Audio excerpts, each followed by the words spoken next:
Well met, lords and ladies, Jacob Butter speaking, and a warm welcome to this week's Walking Wednesday. It is not that warm anymore, weirdly enough, you know. School is out and summer holidays have just begun for some people. However, it seems like right on cue, we've ended up with, I guess it's because it's windy, really. But yeah, I will say the AC in my car is finally working, but it's happened to be just the time when it was like, we don't particularly need too much of it right now. So we didn't have too much of it right now, we had a little bit instead. Yes, funny how those things work out. And I have just realized that I didn't switch that off, but then again, my mom's driving it right now, so, you know, she'll probably need it on to a different calibration or something, so, you know, it's all okay, it's all okay. And yeah, I guess this might be hopefully, fingers crossed, this will be the final Walking Wednesday where I film just after having undergone a driving lesson. And that is because on Monday is my driving test. Well, my mum did say today that my instructor sent her a message, wishing me good luck on my test today. So she had a bit of a panic and had to double and triple check to make sure. But no, it is the 29th. We have locked that date in, and it doesn't matter how many times they try to notify me about the last chance to change my test date. I don't really have any desire to change my test date. So, you know, DVSA, thanks but no thanks in that regard. But yeah, I say hopefully because obviously if I don't pass, then, you know, the cycle will continue. So yeah, we'll just have to see. But you know, I'm really hoping to pass the first time, simply because I just need driving lessons to be out of my regular schedule and routine, because it is still, even though things have toned down, it is still impacting a lot of things in my day-to-day life, and in preparation for other stuff that will soon become my day-to-day life, namely the Spain things. So yeah, it's a whole ordeal, and you can tell my voice has recovered, at least within the past week. That's something that also was impacting my day-to-day life, because suddenly I was unable to fill in too many of those let's say backed up orders. That being said, you know, one person I tried to actually fill the orders from was Treat Pop, because there were some that I had left for quite some time. I even recorded like before I left for Galicia, but then never actually did while I was over there. I was like, okay, well, I'll send these in because episode 10 is clearly being made with some sense of urgency. Boy, did I not know that the sense of urgency that episode 10 is being made with, it's being made with such urgency that it's being put into development even without the script being fully written. Because yeah, Treat Pop's method for collecting or for you know, asking for lines is typing out lines almost on the spot, providing zero context for said lines, and then just dispatching them to the people in question. I have some hope that we're nearing a conclusion to this fabled episode 10 that is now over 43 minutes long, according to Treat Pop herself. But the only guarantee that I have, or the only hypothesis, the only supporting evidence to my hypothesis, is the fact that the other character that I'm going to voice in the episode, the one that is not the unknown villain, surprisingly there's another character that is even more unknown that I have also been put down to voice in the episode. That one, all the lines are complete for. So I don't know. That's all I have there. But yeah,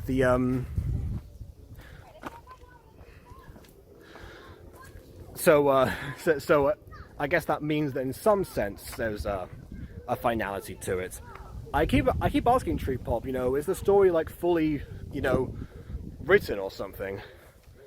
To which I'm not sure if she understands, because when she says it's been fully written or is it fully prepared or it's in her head, then there's different answers every time. Because something's like, can I do more lines for you for Unknown Villain? It's like, well, I guess, but like, when is it going to end? At this point, Treat Pop could make an entire 5th season and then some with the extra material that was in this one episode. I just don't get it. Because like, okay, I'd rather episode 10 be, fully voice acted. It's like, great, cut a segment out and make that be episode 10 and have that with the voice actors you've already got. And then afterwards, deal with all of the stuff that's, that comes later. Because it just seems like every time you think there's like an ending or something, unless there's like one long battle between Treat Pop and the other people in the crew, I really don't know like where exactly this is going, because like there's so many, and I have no context for the script either.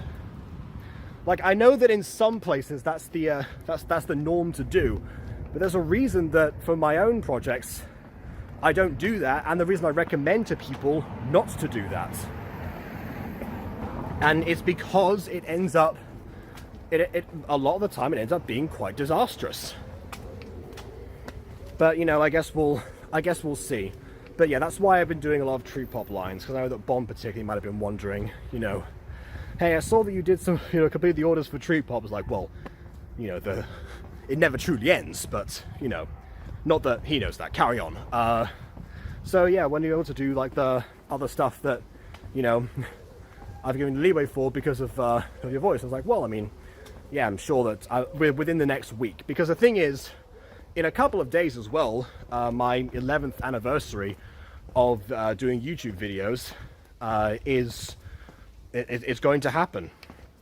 So I need to prepare something for that, because yeah, I've had the idea for what to do for the 11th anniversary for about 4 years, but I just need to actually sit down and do that, and I haven't been able to do so, partly because of driving license, but again, other stuff as well.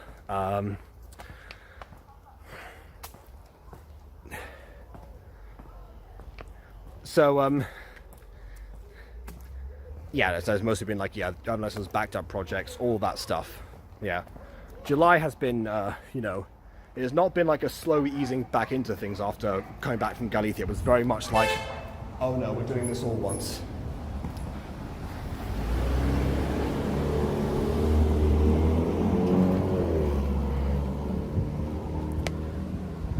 This was the recommendation for a place that would be very quiet apart from the trains behind me.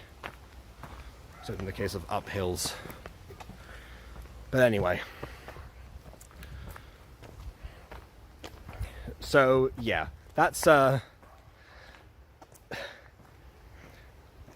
naturally, of course, with like everything happening at once, I end up in a situation where sometimes I end up double booking myself for certain things, which leads me quite nicely into, I guess, the main point of this video, which is to talk about everything that happened yesterday. So what I had in mind was like, okay, well, we'll schedule in for this particular day to film episode 4 of Quest of the Rising Sun, and that's what we decided 2 weeks ago, because nothing worked for everyone in last week, so we left it for a bit.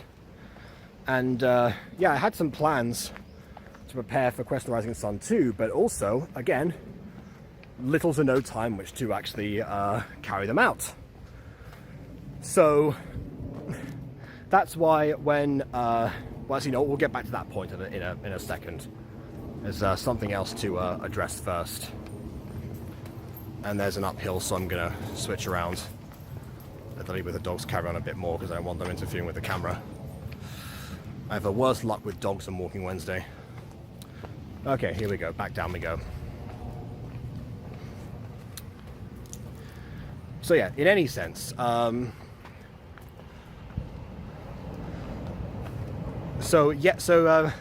it came to yesterday, and it was only when I went downstairs I realized that I was reminded that was also the day that my dad had his book release party, book signing, basically. He ended up signing a lot of people's things, even on the train back. Because he's done a new book, which I don't quite remember the full title for, but it's one to do with surviving in the age of AI, and what digital leaders would benefit from knowing. In mainly bite-sized chunks, actually. It's one thing that he actually mentioned.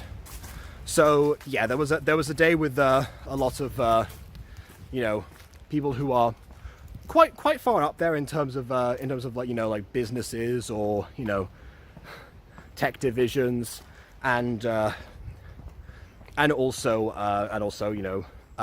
friends and supporters of my dad. Sometimes both. In fact, quite often both. Because that's how that tends to work. So it was quite difficult. So we went down to London after I had notified everyone that I will go this way for a bit. It's not too much of a steep incline. As long as there are no trains, I should be fine. I like trains.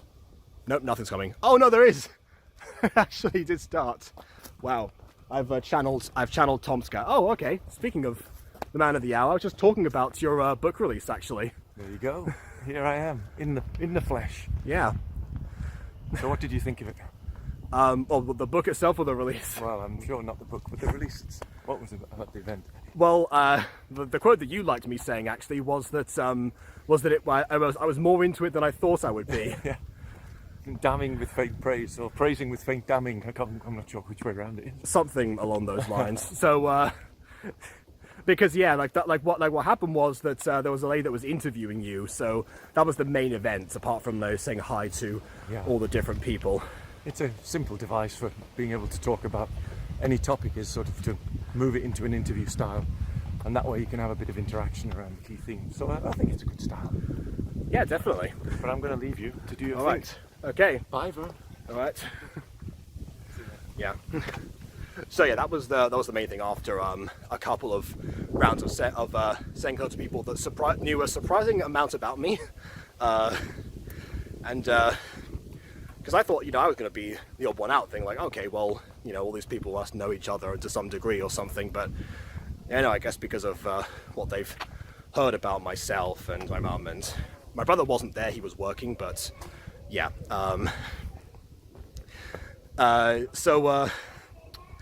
But no, there was a surprising thing. People asked me like, oh, what did I think of this kind of stuff? And I was careful but honest, in my usual style, because there's some stuff about AI, particularly Gen AI, GPT, Stable Diffusion, all of that stuff, that as a creative really terrifies me, and has done so for the past year, because when is it all going to end? I was going to ask a question about what restrictions you think you should put in place when it came to the questions time in the interview. Problem is, by that point, the guys cut off the interview right there after only 2 questions, so I didn't get my chance. But, not like I can't ask him at some other stage.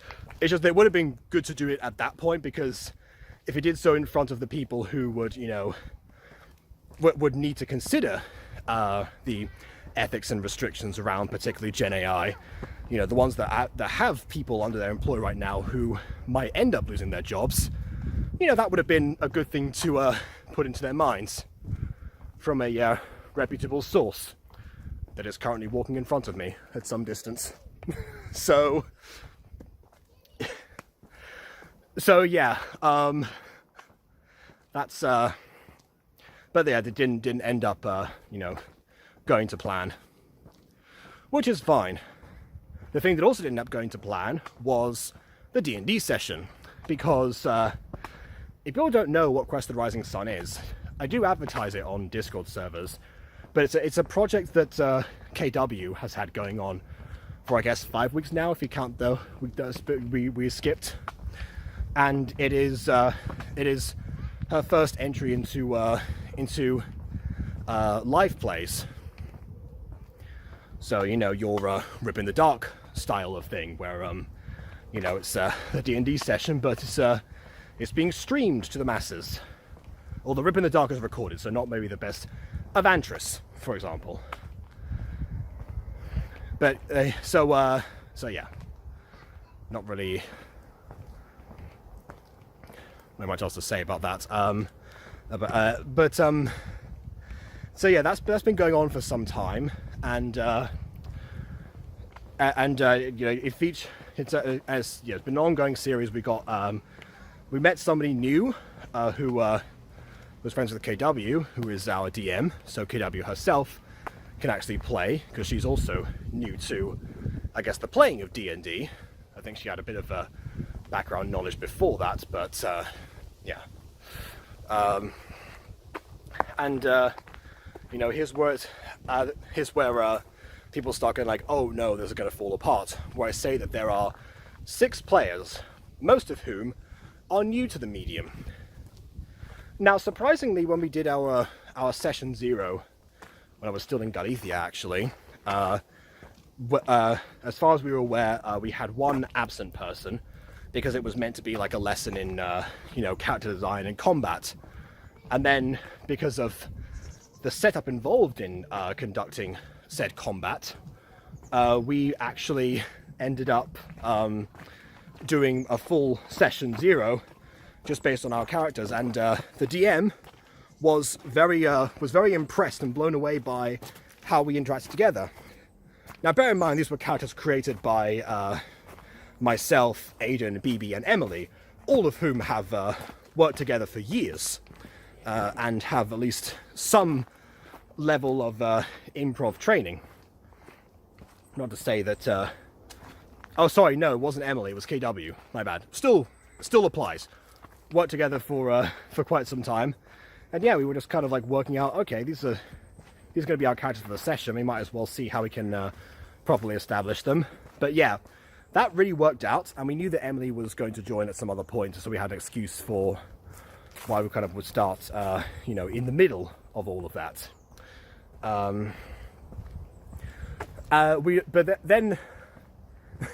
So then, of course, I decided to, for example, like make a theme song, which featured 5 plucky travelers work as functioning as one, along the lines. Turns out there were 6 of us, because I didn't realize that Junior was also going to join. Now, at this point, I had actually warned KW about having too many people in some time, because when I found out, that Emily was joining, I was like, oh, well, okay, this is going to be a little bit much, just bear that in mind. And I guess I didn't realize that Junior was going to be there. That's why the first episode only has 5 in the song, and the rest of them have 6, because I've been progressively updating the theme song as the weeks have gone by. Well, again, I was going to, because I had a version that was going to feature some people singing their own parts to do with their characters, but I hadn't finished it, and I was planning to finish it on Tuesday. Then I realized book signing. So yeah, and that was bring back to that issue. For episode 4, we actually had we had a what was I going to say? So we had a scheduled time, and it turns out that I was going to be arriving back an hour after that. So I said to them, I'm sorry, I'm not going to be able to make it. Please do continue without me. You can just make an excuse for that. And also, I guess the sessions do tend to last more than a couple of hours anyway. So at a pinch, I could have joined later. I just made an excuse, because actually, what happened at the end of the last session was that KW's character, Hera, had gone back to her room because she didn't trust the people, the new members of the party, or the host NPCs that seem to be, giving us, board and lodgings free of charge.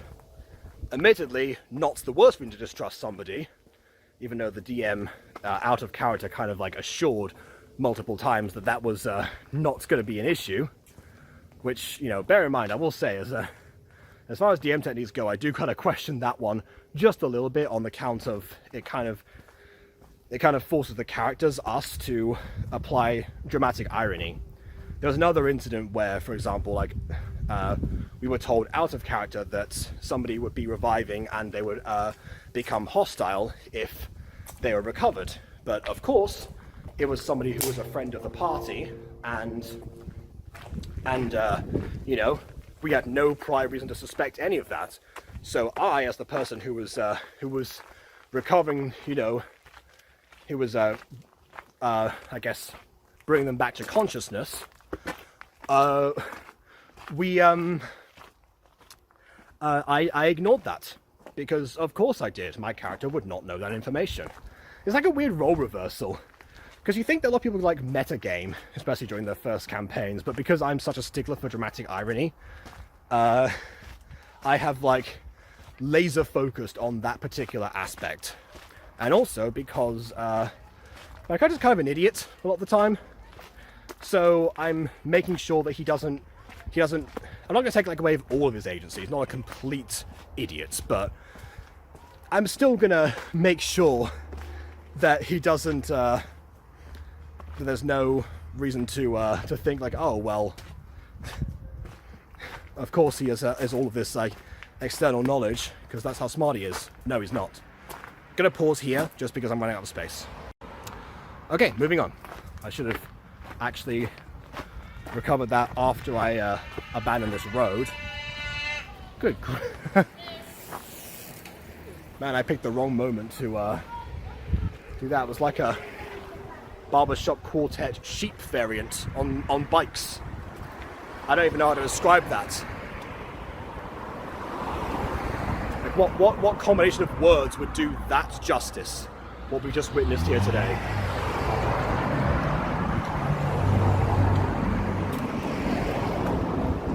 Don't know, and I also don't know where's the nearest place that wouldn't be a massive incline.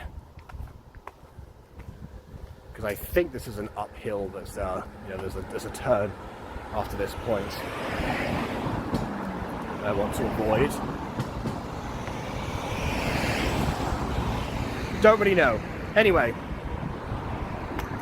so yeah, Hera at the end of that last time, not in a good place, and I said that my character Nathaniel will be going to check up on her. So basically, so I'm just really trying to.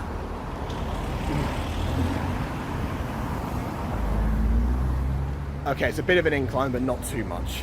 I'll manage this, I think.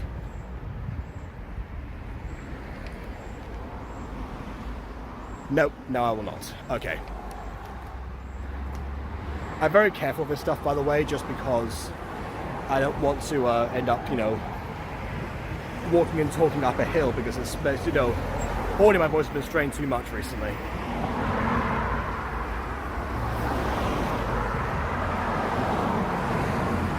So yeah, basically, so I said, okay, since Nathaniel is away for this point, okay, well maybe he got lost, and that's why he got lost in the hotel, and that's why he's not able to find her. Because we had a similar excuse for, like when Aiden wasn't around, his character Doc was had to be absent, so he said, oh, he's in the loo. Let's just say. Struggling, we'll put it that way. So yeah, I had my bases covered for not being there, but like everyone was very understanding, especially since it was so last minute notice of me, you know, not being there. So they decided to delay the session for a bit. So by the time we got to the end of the book signing, I thought, well, okay, I guess that means that we're losing time from we're gonna get kicked out of the venue, because I guess it must have been a limited time slot. But no, we spent ages there, you know, still mingling. You know, my dad doing his victory lap, I suppose, and then that was kind of it. So So we checked like bus times, like, oh no, we don't get this train. We can't get the 8 o'clock train. We got to get the 8:30 one. It's like, oh no. So yeah, we did have to do that. So I kept everyone notified, bit by bit, as I was making my way back as fast as I could.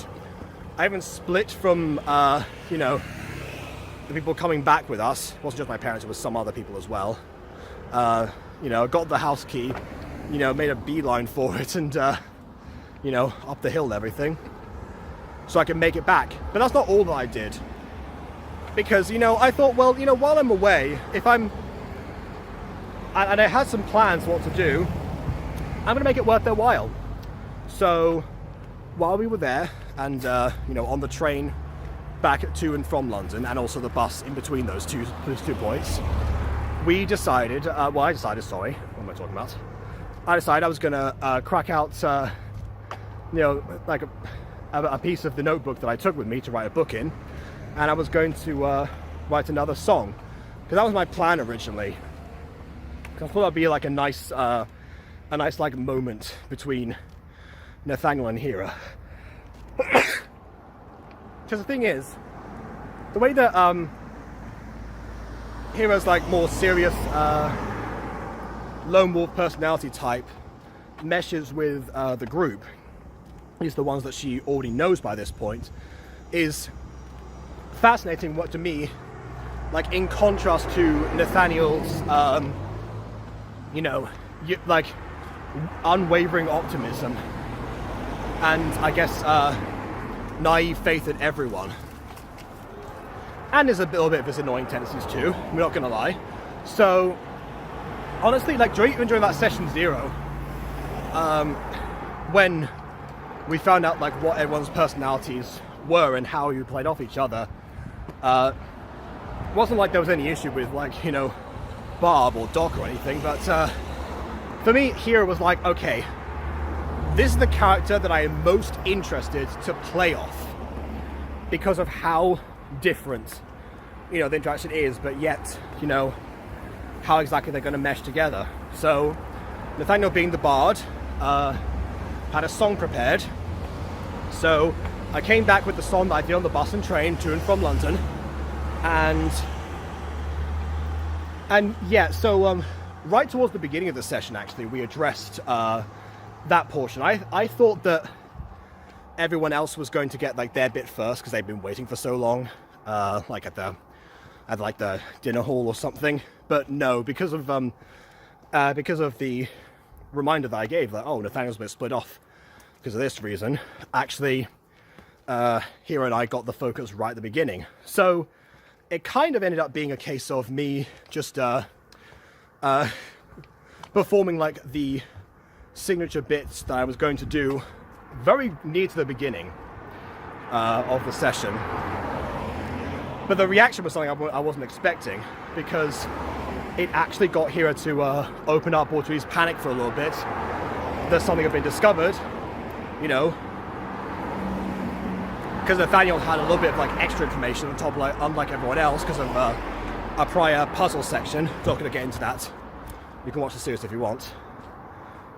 So yeah, he panicked as well, thinking that he, you know, messed up entirely, because there was a whole crowd that was forming around him, or the forming around him as he was doing the song. It's like, yeah. So but no, they had a nice moment, but it was, you know, it's a private thing between two people, kind of somewhat interspersed between some others who were looking for looking for like that particular room. In fact, everyone was except for Utopiash, played by Junior, because he didn't seem to really have too much of a concern. As far as I haven't mentioned much about Utopiash, and that's kind of on purpose on my end, because it kind of illustrates the point that I think is why the session somewhat crumbled like it did. Because Utopiash is a character who who is also a lone wolf, but not in the same way that Hira is. He joined the party at the same time as Lumina did, Emily's character, but unlike Lumina, didn't really properly try to integrate into that particular into our party as quickly. In fact, in the last session, the one before now, he actually split off to find a place all by himself, knowing full well that he would end up, by the mechanics of the session, having to share with the party and not having any way to contact us. But so, and the same issue happened with Barb, I suppose. BB's logic was, oh, if you walk in a direction, you'll find something eventually, which is true, but then you have to walk in a direction, realize that you're alone without your party, have to walk back in said direction, remember which direction they took, walk in that direction too, and then find them to tell them if you found anything or not. And she didn't find anything, she went to the world border at one point. So, yeah, this is the thing with having 6 players is kind of what I'm... Because there's so much that can go on.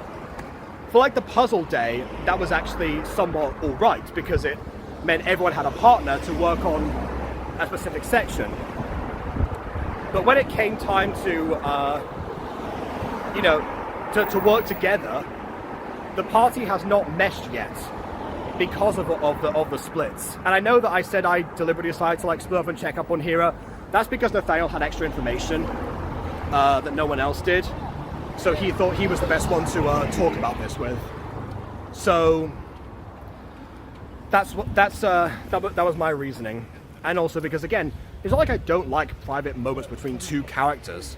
But the problem is when there's 6 of us, that means that everyone else is waiting around for that moment. And because Utopiash decided, well, I guess Junior, as Utopiash, decided to stay put, he had to wait even longer to do his particular thing that he wanted to do. And that was, at one point, cast Zone of Truth on the party. And with that, I need to free up some storage, because that's going to be a long one. Okay, we didn't get all the way through everything, and I deleted another application. So yeah, not going to be making any Toka Life videos on my phone anytime soon. Not that I probably would anyway, but I digress. So, Zone of Truth. What is it? Well, Zone of Truth is a spell that one can cast that will create a radius around them. I think it's 15 feet, but the DM allowed 30 in this particular case. And anything within that particular range apparently has to make a charisma saving throw, which basically, to anyone who doesn't play D&D, just means that they have to do something specific in order to see if they can resist or not. And if they can't, then they cannot tell a deliberate lie within that particular zone. And they're also aware that they're in the zone in the first place.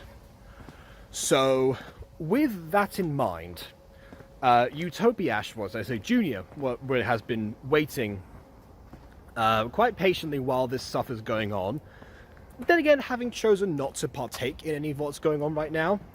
But regardless, has been waiting for his particular moment when he wants to do the one thing that he has been planning for this particular session, which was to cast Zone of Truth. So, to clarify, it seems like, from what I've looked up into Zone of Truth, that someone can actually avoid answering a question if they desire within Zone of Truth. But here's the thing. Remember how I said that most of us are new to D&D? Yeah, we didn't know that. So suddenly we found out there was a spell called Zone of Truth and a person in our party who wishes to cast Zone of Truth on us. And remember how I said I'm a stickler for dramatic irony? Well, in the previous scene, after Nathaniel and Hero's heart-to-heart, Nathaniel was given a secret immediately, which he had promised not to reveal, as, you know, people often do where secrets are concerned. Not to mention also that there are, you know, plenty of things that people don't want revealed in episode 4 of a particular session where they've got character arcs in mind. Because, I mean, while all of us are new to D&D, well, not all of us, sorry, some of us, most of us were new to D&D, none of us are new to telling stories.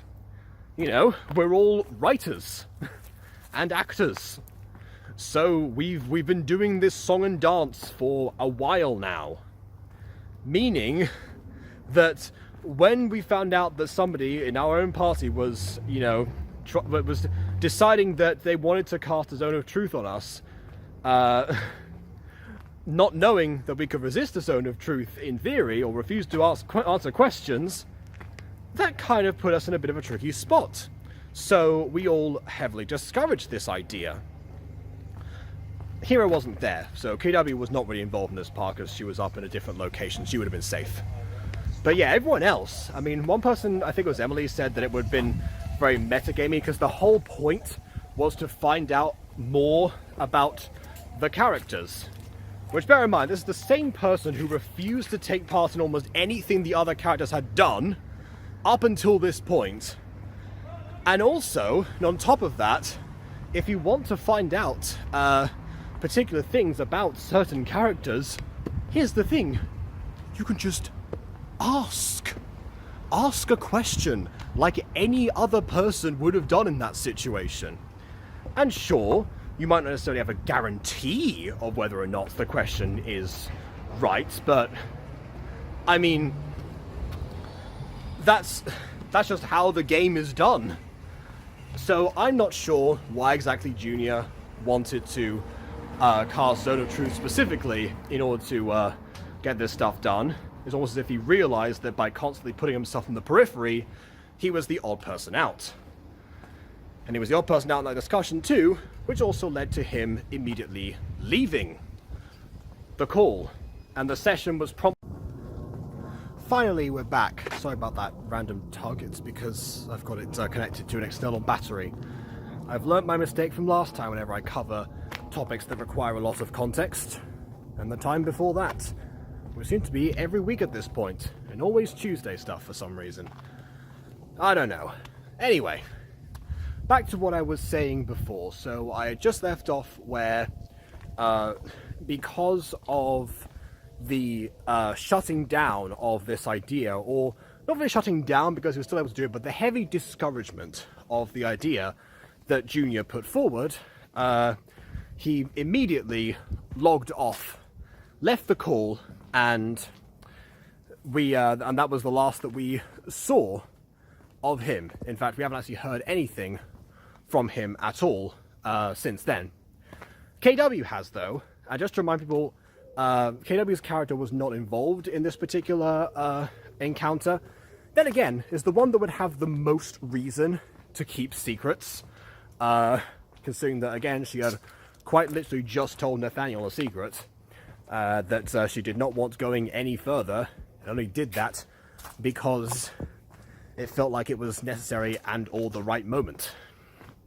But anyway, either way, she was not there, but because Junior and KW are, you know, just that close of friends, it seemed like there was a bit of a conversation between the pair of them, and shortly afterwards, the session was abruptly shut down. A reminder, of course, this is KW's channel, so it was ultimately KW's final call, and it just sort of came out of nowhere.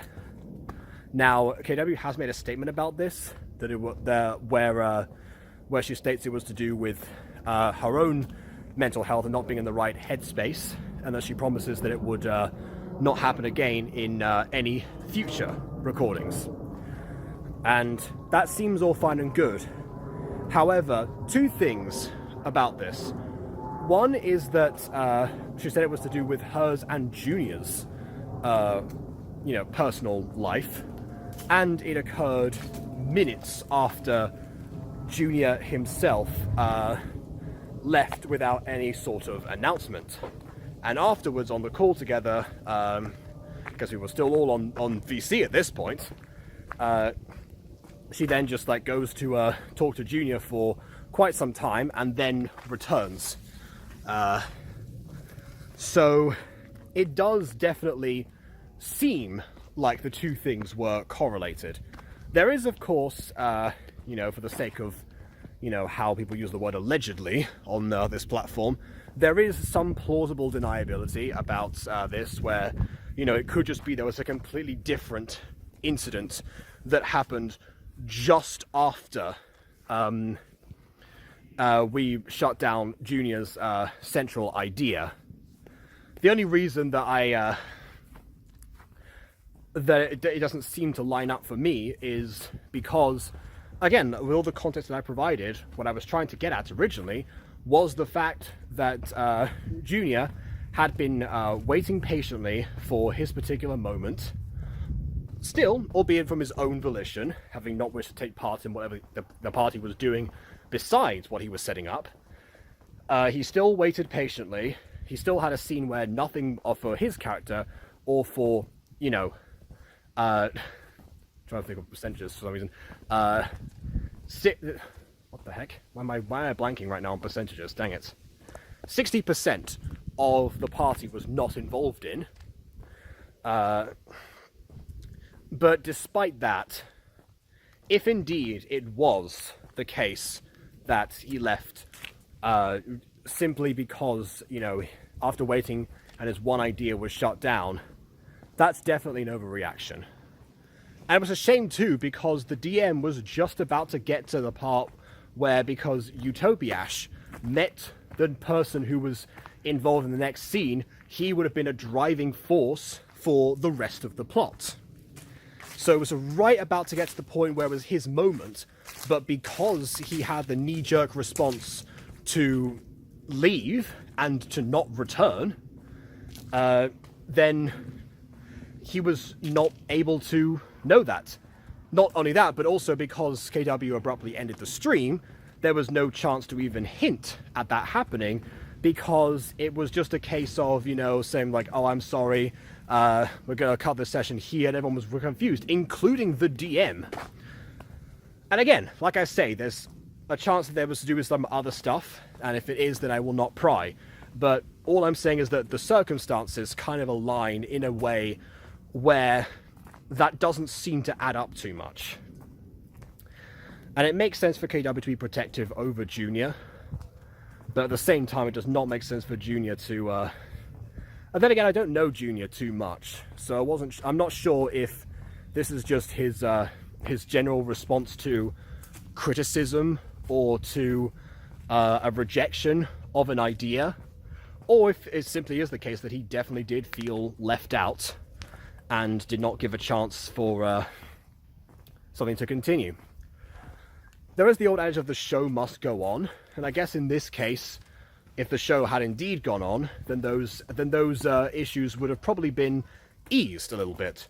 Or, dare I say, he could have voiced his concerns in a somewhat healthier manner, potentially after the session was over, or just on text. Then again, now I'm realizing I haven't checked on Discord yet, so I might have actually done that. So yeah, if he did do that, then I apologize for not checking that up. But it does just seem the case where this was almost somewhat inevitable, because like I said before, having like a party of mostly novices, but with a total of 6 players, was never going to be a good idea. Like, honestly, if I had found out that there were more people involved at the start, like if I found out we were going to go above 4, I might have actually dropped out. I was eager to bring Nathaniel back, but it's just a case of, someone was going to end up feeling like, you know, they were not getting their due diligence at that point. Because the DM barely knows any of us. Ironically enough, the DM knows Junior, and Junior's one of the people who has played D&D a lot. So you'd think it would have been someone else in this case, but it wasn't. But yeah, so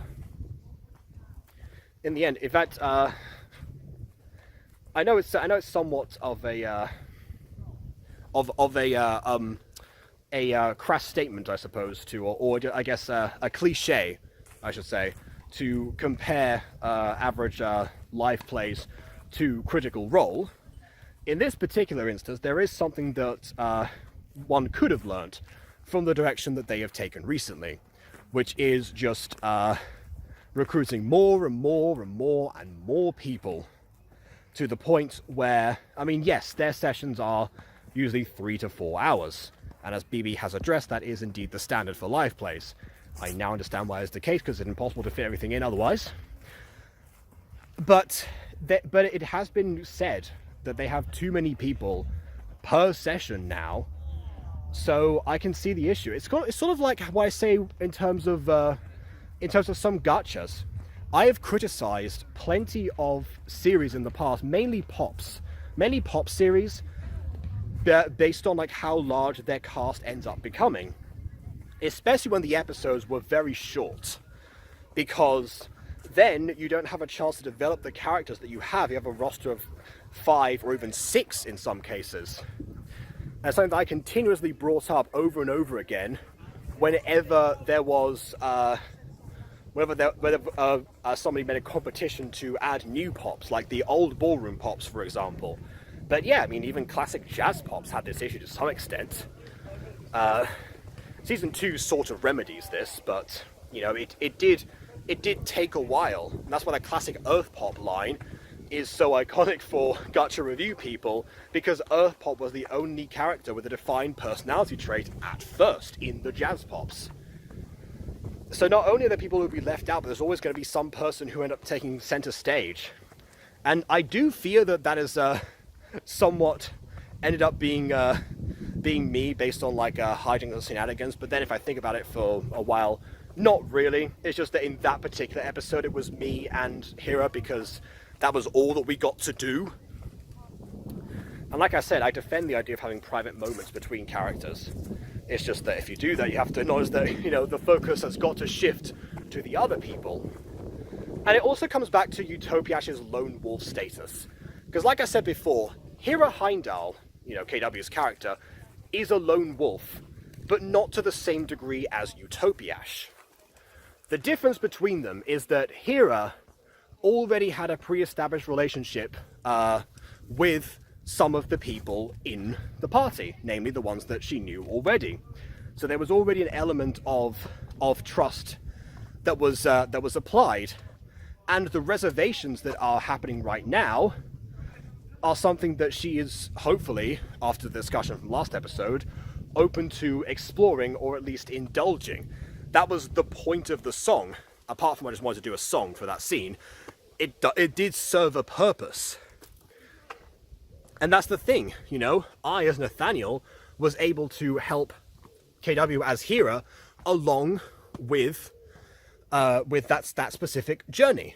Because that's a thing with lone wolf characters, is that because of the nature of TTRPGs, you have to be able to either learn how to work with the party, or, I guess, get proven right. You know, go through a negative character arc.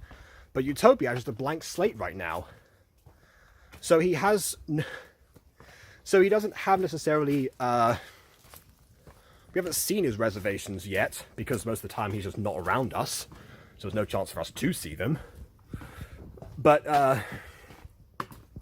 we also don't know if there's, he also has amnesia, so there's not very much else for, it's not like it's a case of like baggage that he can have necessarily, because he doesn't even know who he is.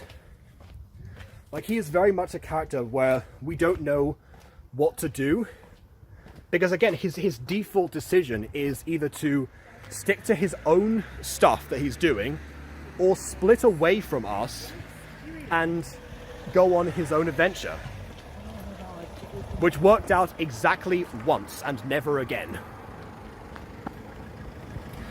And that's the problem. Is that, yeah, is that if Junior feels like he's being left out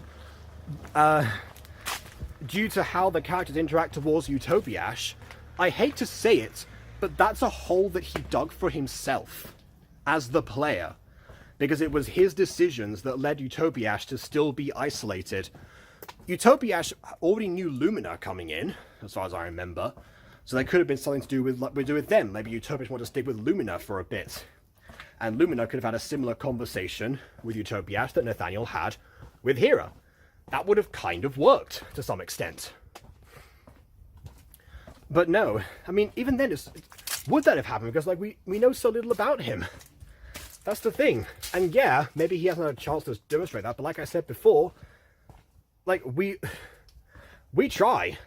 Even when he wasn't actually there, he left before it looks like before we finished, I still tried to, have a moment was like, okay, I'm going to check to see if he's okay, knock 3 times, which was my excuse for not having him voice his own character, and just have, the DM say, oh yeah, he's okay, which did happen.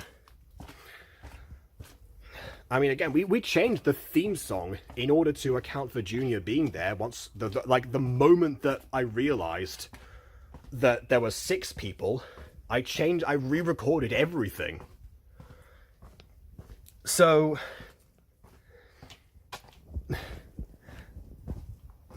yeah, like it's not like, if Junior is indeed feeling left out right now, because there's all speculation, then the solution is really to have Utopiash make a decision to actually stick with the party, If people say, like, oh, I'm gonna go look for Hera, maybe next time be like, oh, maybe I will do so as well. Or, permit me to accompany you, or whatever he might say in his, Gareth Romave adjacent persona. Like, so yeah, I don't want to diminish the idea that, we've as players have neglected something somehow, but I don't want to make it seem like we haven't been trying, because we absolutely have. And this is something that will need to be addressed in the future, because despite 6 players being a bad idea, we have them now. We might as well do something with that formation. For better or worse, we are a party, and for better or worse, we will stick together. So please leave a like or dislike, because your opinion matters. Got us already. And on that note, until next time, farewell.